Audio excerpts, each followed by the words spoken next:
Hi hello welcome back to my channel. ഇന്ന് നല്ലൊരു അടിപൊളി സ്നാക്കിൻ്റെ റെസിപ്പി ആയിട്ടാണ് വന്നിട്ടുള്ളത്. നമ്മുടെ സ്വീറ്റ് കോൺ വെച്ചിട്ടാണ് ഇന്നത്തെ സ്നാക്ക് റെഡിയാക്കി എടുക്കുന്നത്. സ്വീറ്റ് കോൺ വെച്ചിട്ടുള്ള ഒരുപാട് റെസിപ്പീസ് നമ്മുടെ ചാനലിൽ തന്നെ അപ്ലോഡ് ചെയ്തിട്ടുണ്ട്. അപ്പോൾ സ്വീറ്റ് കോൺ വെച്ച് ട്രൈ ചെയ്യാൻ പറ്റിയ നല്ലൊരു അടിപൊളി സ്നാക്കിൻ്റെ റെസിപ്പി കൂടിയാണിത്. അപ്പോൾ വീഡിയോ ഇഷ്ടമായിട്ടുണ്ടെങ്കിൽ ലൈക്ക് ചെയ്യാനും ഷെയർ ചെയ്യാനും മറക്കരുത്. ചാനൽ സബ്സ്ക്രൈബ് ചെയ്യാത്തവരുണ്ടെങ്കിൽ ചാനലൊന്ന് സബ്സ്ക്രൈബ് ചെയ്തിട്ട് കാണാം. അതുപോലെ തന്നെ വീഡിയോ ഒന്ന് ലൈക്ക് ചെയ്യണേ. നമുക്ക് നേരെ റെസിപ്പിയിലോട്ട് പോകാം. അപ്പോൾ ഞാനിവിടെ 2 സ്വീറ്റ് കോണാണ് എടുത്തിട്ടുള്ളത്. ഇനി ഇതിൻ്റെ സ്വീറ്റ്സ് ഒന്ന് സെപ്പറേറ്റ് ആക്കി എടുക്കണം. കത്തി വെച്ച് കട്ട് ചെയ്തെടുക്കുകയാണെങ്കിൽ അങ്ങനെയും ചെയ്യാം. എനിക്കിങ്ങനെ ചെയ്യുന്നതാണ് കുറച്ചുകൂടി സിമ്പിളായിട്ടും തോന്നിയിട്ടുള്ളത്. അതുകൊണ്ടാണ് ഞാൻ ഇങ്ങനെ ചെയ്തെടുക്കുന്നത്. അത് മുഴുവനായിട്ടും സെപ്പറേറ്റ് ചെയ്ത് എടുത്തിട്ടില്ല, കുറച്ച് മാറ്റി വെച്ചിട്ടുണ്ട്. ചെറിയൊരു ഭാഗം മാത്രമാണ് മാറ്റി വെച്ചിട്ടുള്ളത്. നമ്മൾ സ്വീറ്റ്സ് ഇങ്ങനെ സെപ്പറേറ്റ് ആക്കി എടുത്തത് നന്നായിട്ടൊന്ന് കഴുകി എടുത്തിട്ട് വരാം. കഴുകിയെടുത്ത ശേഷം ഒരു മിക്സിയുടെ ജാർ എടുത്ത് അതിലോട്ട് നമുക്ക് എരിവിന് ആവശ്യമായിട്ടുള്ള പച്ചമുളക് ചേർത്ത് കൊടുക്കാം. അപ്പം ഞാനിവിടെ 3 പച്ചമുളക് എടുത്തിട്ടുണ്ട്. ഒരു ചെറിയ പീസ് ഇഞ്ചിയുടെ പീസും കൂടി ഇതിലോട്ട് കട്ട് ചെയ്ത് ചേർത്ത് കൊടുക്കാം. പിന്നീട് 1/2 ടീസ്പൂൺ ചെറിയ ജീരകവും കൂടി ചേർത്ത് കൊടുക്കുന്നുണ്ട്. എന്നിട്ട് നമുക്കിതിലോട്ട് നമ്മുടെ കഴുകി വെച്ചിട്ടുള്ള സ്വീറ്റ് കോൺ വെള്ളമൊന്നുമില്ലാതെ ഇതിലോട്ട് ചേർത്ത് കൊടുക്കാം. എന്നിട്ട് നമുക്കിത് ഒന്ന് അരച്ചെടുക്കുകയാണ് ചെയ്യേണ്ടത്. നന്നായിട്ട് നല്ല പേസ്റ്റ് പോലെ അരച്ചെടുക്കണമെന്നില്ല, ജസ്റ്റ് ഒന്ന് ഒതുക്കിയെടുക്കുക എന്നൊക്കെ പറയുന്ന പോലെ ചെയ്തെടുത്താൽ മതി. വെള്ളമൊന്നും ചേർക്കണമെന്നില്ല.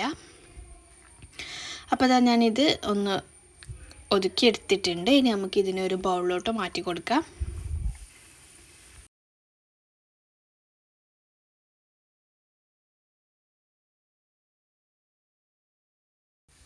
അപ്പോൾ ഈ ഒരു രീതിയിലാണ് ഞാനിത് റെഡിയാക്കി എടുത്തിട്ടുള്ളത്. ഈ രീതിയിലോട്ട് ഒരു അരമുറി സവാള ചോപ്പ് ചെയ്തത് ചേർത്ത് കൊടുക്കാം. കൂടി തന്നെ നമ്മൾ നേരത്തെ മാറ്റി വെച്ചിട്ടുള്ള കോണിൻ്റെ സെപ്പറേറ്റ് ചെയ്ത ഭാഗം കൂടി ചേർത്ത് കൊടുക്കുന്നുണ്ട്.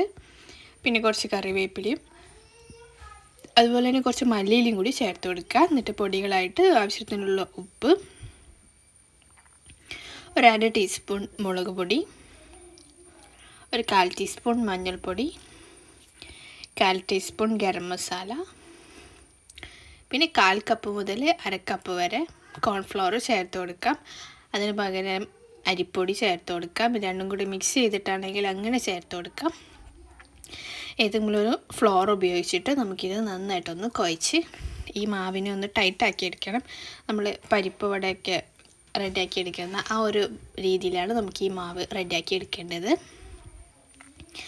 മാവ് റെഡിയാക്കി എടുത്ത ശേഷം പിന്നെ നമുക്കിത് ഫ്രൈ ചെയ്യാനായിട്ട് ഓയിൽ നന്നായിട്ട് ചൂടാക്കി എടുക്കാം.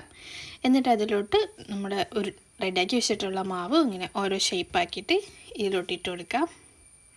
അപ്പം ഞാനിവിടെ പരിപ്പ് വടയുടെ ആ ഒരു ഷേപ്പിലാണ് ചെയ്തെടുത്തിട്ടുള്ളത്. നിങ്ങൾക്ക് വേറെ ഏതെങ്കിലും ഷേപ്പിൽ ചെയ്യണമെങ്കിൽ അങ്ങനെ ചെയ്തെടുക്കാം. എന്നിട്ട് ഇതിന് തിരിച്ചു മറിച്ചു ഇട്ടിട്ട് നന്നായിട്ട് ഫ്രൈ ആക്കി കുക്ക് ചെയ്തെടുക്കാം. അപ്പോൾ ഇതിൽ ചോളം നമ്മൾ അരക്കാതെയും ചേർത്തിട്ടുണ്ട്. അതുകൊണ്ട് തന്നെ ചില സമയത്ത് ഇത് പൊട്ടി തെറിക്കുന്നുണ്ട്. അപ്പോൾ ഒന്ന് ശ്രദ്ധിച്ചിട്ട് ഫ്രൈ ചെയ്തെടുക്കുക.